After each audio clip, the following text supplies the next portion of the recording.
मेरे हिसाब से मैं दो वेरिएंट्स को वैल्यू फॉर मनी रेट कर। फ्रंट से आप देखेंगे तो एस और एस ऑप्शनल में कोई अंतर नहीं है। आप जो मेजर चीज़ ऑब्जर्व करेंगे वो है ये एलॉय व्हील पैनोरामिक सनरूफ के। ये आपको एस ऑप्शनल में मिलना शुरू हो जाएगा। ये एस ऑप्शनल से शुरू होगा। जब ये भी आ गया, आपको पैसिव एंट्री भी मिल गई, तो भैया आपको पुश बटन स्टार्ट भी मिलेगा। इसी वेरिएंट से automatic climate control AC dual zone मिलने लगा। थोड़ा सा जो बोनट को उठाया गया है ना, वो यहाँ पे आपको ये चीज़ एड ऑन दिखेगी। पहले वाले में ना इतना ये मोटा नहीं दिख रहा था।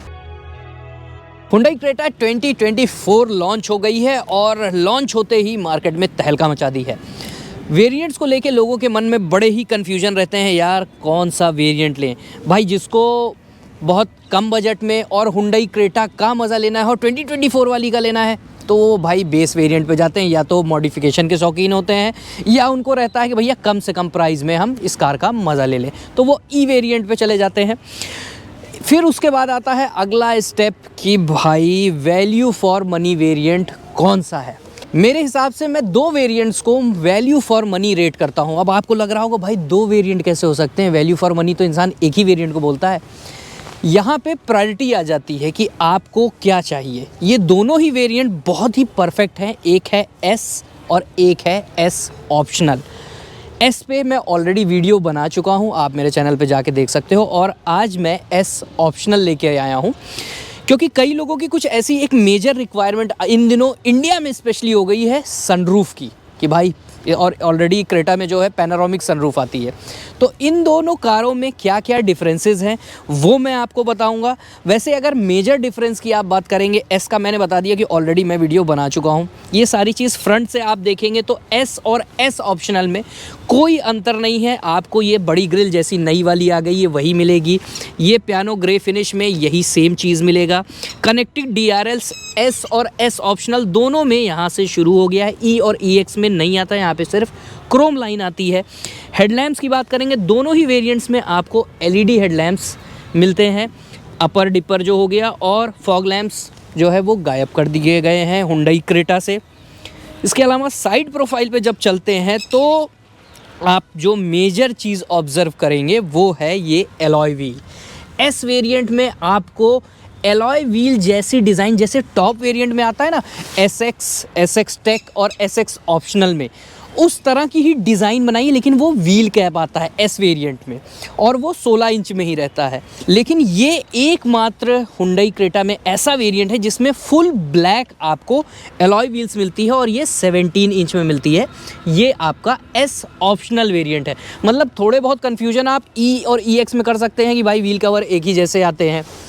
एस को भी आप अलग से पहचान पाएंगे क्योंकि उसका व्हील कवर टॉप वेरिएंट का दिखता है, लेकिन जो टायर प्रोफाइल साइज़ है वो 16 रहेगा, तो आपको थोड़ा आइडेंटिफाई हो जाएगा। SX टेक, SX ऑप्शनल में भी आप बाइफरकेट नहीं कर पाएंगे क्योंकि same alloy wheels diamond cut वाले 17 इंच के आते हैं। लेकिन एस ऑप्शनल को और एस को आप आइडेंटिफाई कर सकते हैं सिर्फ इस चीज़ से। और ये काफ़ी स्टाइलिश लगता है, स्पेशली स्पोर्टी लुक लगता है जब ब्लैक में कोई चीज़ आ जाती है ना, थोड़ा वो स्पोर्टी लुक होती है। और आजकल लोग ज़्यादातर डीक्रोम करवा रहे हैं चीज़ों को, तो उसमें ये थोड़ा सा ट्रेंड में इस समय के हिसाब से है। इसके अलावा एक और चीज़ आप ऑब्ज़र्व करेंगे कि साइड में आपको एस और एस ऑप्शनल में कोई अंतर नहीं मिलेगा सिवाय इस पैनोरामिक सनरूफ के। ये आपको एस ऑप्शनल में मिलना शुरू हो जाएगा। एस वेरिएंट से भी आपको रूफ रेल्स भी मिलना शुरू हो जाती है, लेकिन एस ऑप्शनल से आपको पैनोरामिक सनरूफ मिलना शुरू हो जाती है। बैक से आप ऑब्ज़र्व करेंगे तो जो एक्सटीरियर वाइज है, बैक में भी आपको कोई ख़ास अंतर नहीं लगे क्योंकि साइड प्रोफाइल से ऑलमोस्ट सेम है। वेरिएंट्स का डिफरेंशिएशन आप एलॉय व्हील से कर सकते हैं। बैक से भी ये कार ज़्यादातर सेम है। लोअर वेरिएंट्स में आपको ई में जैसे शार्क फिन एंटीना नहीं मिलता, EX से शार्क फिन एंटीना शुरू हो जाता है। स्पॉयलर सभी में मिलेगा, स्टॉप लैम्प सभी में मिलेगा। एस वेरिएंट से आपको डिफॉगर और वाइपर मिलना शुरू रहता है, तो एस ऑप्शनल में, बट ऑब्वियसली वो कंटिन्यू रहेगा। LED जो टेल लाइट्स है वो सेम मिलती है यहाँ पे आपको, पूरी कनेक्टेड वाली। और लोगो जो है वो अंदर की तरफ इसमें प्लेस रहता है, उभरा हुआ नहीं है। लेकिन हाँ, ये जो पोर्शन है ये आपको E और EX में नहीं मिलता, एस वेरिएंट से ये वाला एक पीस जो है वो ऐड हो जाता है। नीचे आप चलेंगे तो रिफ्लेक्टर सब में मिलेंगे आपको। पार्किंग सेंसर्स की बात करेंगे तो ये बेस वेरिएंट से आपको ऑफ़र किया जाता है। EX में आपको म्यूज़िक सिस्टम ऐड हो जाता है लेकिन कैमरा नहीं ऐड होता। S वेरिएंट से और S ऑप्शनल में आपको रिवर्स कैमरा ऐड हो जाता है। ये जो पीछे की स्किड प्लेट है ये आपको सभी वेरिएंट्स में मिलती है और ये बीच में बैक लाइट को इस तरह से प्लेस कर दिया गया है। तो ये एक बैक से जो है ज़्यादातर कार जो है वो सेम है, छोटी छोटी चेंजेस हैं। वो बहुत दूर से अगर आप देखेंगे तो आइडेंटिफाई नहीं कर सकते, आपको लगेगा यार गाड़ी ठीक है। हाँ, वाइपर वॉशर आप जो बहुत से लोगों को पता होता है भैया इसमें वाइपर है, वॉशर है एक, तो वो वहाँ से वो S वेरिएंट से शुरू होगा। अब चलते हैं इंटीरियर की तरफ कि इंटीरियर में आपको कौन सा बड़ा चेंज होगा। इंटीरियर में पहुँचने से पहले ये आप देख रहे हो ना, ये S ऑप्शनल से शुरू होगा और जब ये शुरू होगा तो भाई ये भी ऐड होगा, यानी आपको सेंसर वाले कीज़ मिलने लगेंगे यहाँ से, जो लॉक अनलॉक आप कर सकते हैं, होल्ड कर सकते हैं, बूट ओपन कर सकते हैं। और जब ये भी आ गया, आपको पैसिव एंट्री भी मिल गई, तो भैया आपको पुश बटन स्टार्ट भी मिलेगा। इसीलिए इसको वैल्यू फॉर मनी वेरिएंट बोला जा रहा है, क्योंकि इसमें 3 बड़ी चीज़ ऐड हो गई है। एक तो एलॉय व्हील, दूसरी पैनोरामिक सनरूफ और तीसरी पुश बटन स्टार्ट। ये टोटल कॉस्टिंग आप देखेंगे तो लगभग 1 लाख रुपए के आसपास बैठ रही है, जो प्राइसिंग में है। पेट्रोल वेरिएंट्स की मैं बात कर रहा हूँ स्पेशली। तो अगर 1 लाख रुपए में आपको भैया एलॉय व्हील मिल रही है, सनरूफ मिल रहा है, पुश बटन स्टार्ट मिल रहा है, तो भैया 3 तो ये मेजर आपको बता दी। चौथी एक और आपको दिखानी बाकी है। इसी वेरिएंट से automatic climate control AC dual zone मिलने लगा है। ये देखो, आप दोनों तरफ आपको टेम्परेचर सेट करने के, यानी ड्राइवर और को पैसेंजर साइड आप टेम्परेचर सेट कर सकते हैं। और क्योंकि इन दिनों ये बहुत ट्रेंडिंग में है कि भाई डुअल जोन AC भी एक तरह से कह लें ज़्यादातर कारों में ऑफ़र किया जा रहा है, तो हुंडई क्रेटा ने अपने मिड वेरिएंट से इसमें ऑफ़र करना शुरू कर दिया है। तो इंटीरियर की बाकी आपको बात करें तो इंटीरियर में आप देख सकते हैं कि इस तरह का, क्योंकि इंटीरियर चेंज हो गया है, बेज और ब्लैक से एक जगह grey, dark grey, light grey और ब्लैक का कॉम्बिनेशन हो गया है। ये सिल्वर लाइनिंग जो है ये बेस 2 वेरिएंट में E और EX में नहीं मिलती, लेकिन S और S से शुरू हो गई तो जाहिर तौर पे S ऑप्शनल में आई जाएगी। ORVMs को भी आप यहीं से सेट कर सकते हैं। साथ में आपको ऑटो फोल्ड ORVMs भी लेंगे। यहाँ पे आप ठीक ठाक 1 लीटर की बॉटल रख सकते हैं, होल्डर्स रख सकते हैं। आपको फैब्रिक सीट ही मिलेगी। यहाँ पे लेदर सीट्स जो हैं वो टॉप वेरिएंट्स में ही ऑफ़र की जा रही है। साथ ही हाइट एडजस्टेबल सीट भी आपको ऑफ़र की जाती है बेस वेरिएंट से ही। इसके अलावा टिल्ट और टेलीस्कोपिक स्टीयरिंग भी आपको बेस वेरिएंट से की जा रही है। तो ये एक तरह से हुंडई क्रेटा में 2024 वाली में ये एक बड़ी अच्छी चीज़ है कि भाई बेस वेरिएंट से बहुत सारी ऐसी चीज़ ऑफ़र की जा रही है। इसके अलावा यहाँ आपको आइडियल स्टार्ट स्टॉप मिलता है, ट्रैक्शन का बटन मिलता है और यहाँ पे आपको लाइट लेवलर मिलता है, यहाँ पे आपको AC वेंट्स मिल रहे हैं। तो इंस्ट्रूमेंट क्लस्टर और इंफोटेनमेंट की बात करें तो इस तरह का ही आपको म्यूज़िक सिस्टम ऑफ़र किया जाता है, जो कि आपको S वेरिएंट से ही मिलना शुरू हो जाता है। और ये S ऑप्शनल में भी यही सेम कंटिन्यू होता है। इस तरह का आपको डिजिटल वाला मिलता है, जैसे कि हुंडई की वेन्यू और बाकी और गाड़ियों में ज़्यादातर ये स्क्रीन आपको देखने को ऑलरेडी मिलती है। 8 इंच का यहाँ पे आपको टच स्क्रीन सिस्टम मिलता है, बटन्स यहाँ पे प्लेस हो जाती हैं। और साथ ही इसमें जो AC मैंने बता दिया तो डुअल जोन वाला है, तो ये पोर्शन भी जो है ये टॉप वेरिएंट्स की तरह चेंज हो जाता है। लेकिन यहाँ पे आपको खाली एरिया दिख रहा है। जो आप इससे ऊपर वाले वेरिएंट्स में जाते हैं, यानी SX में, और SX में बड़ी चीज़ जो चेंज है वो यही इंफोटेनमेंट और इंस्ट्रूमेंट क्लस्टर ही चेंज होता है, जो पूरा स्क्रीन एक जैसे आ जाती है, कनेक्टेड रहती है, यहाँ 2 पार्ट में नहीं रहती है। और उसमें 10.25 इंच के पूरे एकदम डिजिटल वाले स्क्रीन आपको नज़र आने लगती है यहाँ पे। और जाहिर तौर पे ये जो बटन्स है वो यहाँ पे आ जाती हैं। तो ये चेंजेस आ जाते हैं S ऑप्शनल और SX में मेजरली। बाकी छोटे मोटे और भी चेंजेस हैं, लेकिन चलो बैक टू यार, गाड़ी में जब बैठता हूँ ना तो आपको कोशिश करता हूँ एक वीडियो में जितना ज़्यादा से ज़्यादा समझा सकूँ। लेकिन मैं अभी कंपेयर कर रहा हूँ S और S ऑप्शनल को। यहाँ पे आपको पियानो ब्लैक भी ऐड हो जाता है S ऑप्शनल में। रबराइज ये यहाँ पे मोबाइल वगैरह रखने के लिए ऑलरेडी आपको मिलता है। कूल ग्लव बॉक्स भी आपको S वेरिएंट से ही शुरू हो जाता है। डोर्स आपने देख लिए, यहाँ पे आपको C टाइप और 12 वोल्ट सॉकेट और USB ये भी आपको S वेरिएंट से ही शुरू हो जाता है, यानी इसके नीचे वाले वेरिएंट से। यहाँ पे कप होल्डर का अच्छा इंटीरियर आप देखेंगे ना, ग्रे का बड़ा अच्छा ये सूदिंग लग रहा है। यहाँ पे आपको कह लें कि आर्मरेस्ट में स्टोरेज स्पेस मिल जाता है, ये भी अच्छा है। ऊपर पैनोरामिक सनरूफ हो ही गया है।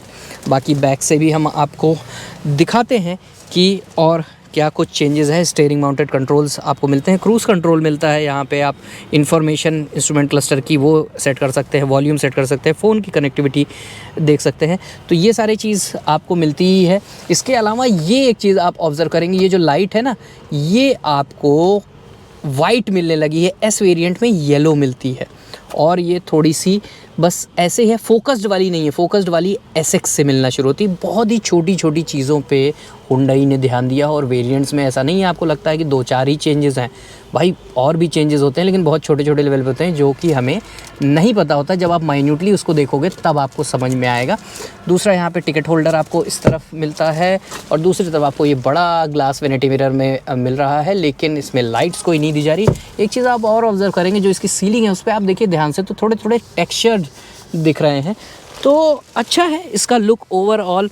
ये भी आपको पियानो ब्लैक फिनिश ज़ाहिर तौर पे ये जब कंसोल ऐड हुआ है तो एस ऑप्शनल में ये चीज़ भी ऐड हो गई है। अब बैक से भी हम आपको दिखा देते हैं कि बैक में आपको कर्टन एस वेरिएंट से ही मिलना शुरू हो जाता है, तो एस ऑप्शनल में रहेगा ही। इसके अलावा इंटीरियर में बैक में भी आपको ग्रे और लाइट ग्रे का कॉम्बिनेशन है। यहाँ पे आपको सीट बेल्ट थर्ड पैसेंजर के लिए भी मिलता है। ये एसी वेंट्स जो रेयर के हैं ये भी आपको बेस वेरिएंट से ही ऑफ़र किया जा रहा है, मतलब पीछे के साइड भी आपको ये वेंट सिल्वर फिनिश के साथ और 2 USB पोर्ट मिल ही रहे हैं, साथ ही यहाँ पे स्पेस भी रखने का मिल रहा है। यहाँ वाली लाइट्स भी जो हैं ये भी आपको वाइट मिलने लगी है। तो ये सारे चेंजेस एस और एस ऑप्शनल वेरिएंट में ऐड कर दिए गए हैं। बूट में चलते हैं तो बूट से भी देखते हैं भाई क्या कुछ बदला गया है। बूट में तो ज़ाहिर तौर पे ऐसा कोई ख़ास चेंज नहीं मिलेगा आपको। ये पार्सल ट्रे मिलती है एस वेरिएंट से ही, इस तरह का ग्रे इंटीरियर मिलता है। 16 इंच के ही आपको स्पेयर व्हील्स इसमें मिलते हैं, टूल किट मिल रहा है। साथ ही ये लॉक वाला यहाँ पे सिस्टम रखा है ताकि ये आवाज़ ना करे। यहाँ पे भी थोड़े स्पेस दिए हैं कि आप अपना सामान वगैरह रख सकते हैं। पीछे इसमें बूट लाइट भी दी हुई है जो कि एस वेरिएंट में भी आता है। तो बैक से और कोई ख़ास ऐसा चेंज आपको देखने को नहीं मिलेगा। तो भाई इसके अलावा आपको बोनट भी दिखा देते हैं, अंडर द हुड क्या चीज़ है। दूसरा, मैं आपको बोला था कि थोड़ा सा बोनट भी इसका हैवी महसूस कर रहे हैं। और साथ ही ये डीजल वाला वेरिएंट है, CRDI आप इंजन देख सकते हो और बढ़िया मैनुअल गियर बॉक्स में 18-20 का माइलेज देता है। और ऑटोमेटिक में भी इसमें टॉर्क कन्वर्टर गियर बॉक्स आपको 6 स्पीड ऑटोमेटिक वाला मिलता है। फिट एंड फिनिश की बात करेंगे तो अच्छा फाइबर यहाँ पे लगा दिया है। पहले जो इससे पहले वाली जनरेशन थी उसमें इस तरह का फिट एंड फिनिश नहीं आता था, लेकिन यहाँ पे फाइबर और ये थोड़ा सा नीट एंड क्लीन दिखने लगा है। इंसुलेशन भी यहाँ पे प्रॉपर है। थोड़ा सा आप ये पोर्शन अगर देखोगे तो थोड़ा सा जो बोनट को उठाया गया है ना, वो यहाँ पे आपको ये चीज़ एड ऑन दिखेगी। पहले वाले में ना इतना ये मोटा नहीं दिख रहा था। ये जो पोर्शन है, आप बंद कर देता हूँ फिर बताता हूँ, थोड़ा सा यहीं से ही स्लोप शुरू हो गया था। थोड़ा गंदा है यार, काम चला लो आप, लेकिन जो मैं कहना चाह रहा हूँ उसको आप समझो। यहीं से स्लोप दिख रहा था, अभी क्या यहाँ पे आया है और यहाँ पे ऐसा स्लोप है, तो वो पोर्शन थोड़ा सा ऐड हुआ है जिससे बोनट का वेट भी बढ़ा है। और कोशिश की होगी मुझे लगता है, क्योंकि हुंडई भी सेफ्टी पे खासा काम कर रहा है, क्योंकि बहुत सारे ब्रांड्स हैं जो सेफ्टी पे ही अपनी कार को बेच रहे हैं। तो ऐसे में कोई भी बड़ी कंपनी जो अपने नए प्रोडक्ट के साथ आएगी तो वो इस चीज़ को मिस नहीं करना चाहेगी। तो दोस्तों फ़िलहाल इतना ही आपको एस ऑप्शनल वेरिएंट को लेके हुंडई क्रेटा का था, क्योंकि बहुत सारे लोगों के कमेंट मेरे एस वेरिएंट को लेके आ रहे थे कि भैया हमें लगता है एस ऑप्शनल ज़्यादा वैल्यू फॉर मनी है। मैं उनकी बात से भी बिल्कुल इत्तेफाक रखता हूं, क्योंकि एस वेरिएंट मैंने आपको बता दिया, अगर आपको अलॉय व्हील और सनरूफ मेजरली और पुश बटन स्टार्ट नहीं चाहिए तो आप एस वेरिएंट जा सकते हैं। लेकिन अगर इसके अलावा आपको alloy wheels, sunroof, push button start और डुअल जोन AC, इन 4 बड़ी चीज़ों का रिक्वायरमेंट है, तो ये बढ़िया वैल्यू फॉर मनी वेरिएंट है। लेकिन क्या होता है ना, आप धीरे धीरे जब बढ़ते जाओ ना, फिर बोलोगे वो वाली टच स्क्रीन मिलनी चाहिए तो SX में चले जाएँ। इस तरह से डिफरेंस वाइज, लेकिन प्राइस वाइज अगर आप देखोगे तो ज़्यादातर वेरिएंट्स में 1,20,000 रुपये का अंतर है। उस हिसाब से ई वेरिएंट से EX उतना जस्टिफाई नहीं करता है, लेकिन एस वेरिएंट अच्छा खासा जस्टिफाई करता है जो प्राइस डिफरेंस है। और एस से एस ऑप्शनल में भी 1 लाख रुपए में अगर ये सारे फीचर्स मिल रहे हैं और आपका बजट है और आप वैल्यू फॉर मनी वाला भी प्रोडक्ट ढूंढ रहे हो तो आप एस ऑप्शनल पे जाओ। और पैसे की कमी नहीं है तो भैया टॉप वेरिएंट ले लो, कोई भी प्रोडक्ट ले लो, बट एक अच्छा प्रोडक्ट है और एक अच्छे नए फेसलिफ्ट के साथ आया है। मुझे लगता है कि अगर किसी की एक मिड साइज SUV में रिक्वायरमेंट है तो वो हुंडई क्रेटा 2024 पे जा सकता है। तो दोस्तों फिलहाल आज के वीडियो में इतना ही। आपको कैसा लगा वीडियो कमेंट सेक्शन में लिखकर बताइएगा, और कुछ अगर आपको इसके बारे में जानना होगा तो वो भी आप मुझसे कमेंट सेक्शन में पूछ सकते हैं। फिलहाल आज के वीडियो में इतना ही। Bye bye, good night, take care, जय हिंद। Please like, share and subscribe. and don't forget to press the bell icon and stay tuned to AutoTube India.